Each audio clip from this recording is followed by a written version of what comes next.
They grew up with that. We're going to worship your Lord. We're going to worship the Lord of Ibrahim. We're going to worship the Lord of our uncle Ismail. We're going to worship the Lord of our grandfather Ishaq. إِلَهًا وَاحِدًا وَنَحْنُ لَهُ مُسْلِمُونَ. One God, and we are to him Muslims. It's a beautiful thing.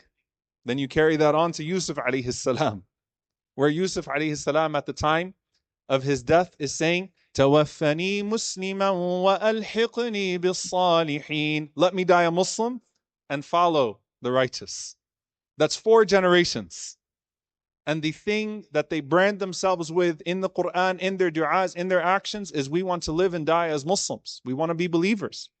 That was the priority that was set for us by our parents and our grandparents and our great-grandparents. And we have seen the beauty and the impact of it in their lives. Ishaq and Ismail saw it in their father Ibrahim. Yaqub saw it in Ishaq and Ismail. The children of Yaqub saw the sincerity of their father. They saw the du'as of their father. They witnessed his worship. And so it wasn't just some sort of earnest supplication. It was a lifetime that matched that du'a, that was self-evident, to where every one of those kids wanted to carry the exact same identity and the exact same mission. Now here's the thing.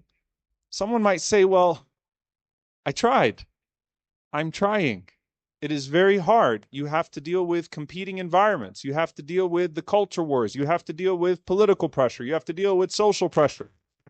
You've got to deal with all sorts of things that are trying to undermine that very identity of Islam. And that's what makes it so much more important to make that the number one priority in your house, and to make sure that in word and deed, the idea that Islam will survive in our loins, amongst our descendants, is the greatest priority.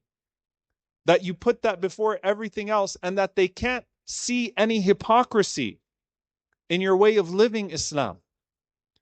Now there's a very painful conversation that Allah subhanahu wa ta'ala gives us then in Surah Al-Ahqaf, because some of you will correctly say, we tried and our children are not holding on to it the way we want them to hold on to it. We're struggling. And we know the story of Nuh alayhi salam and his son.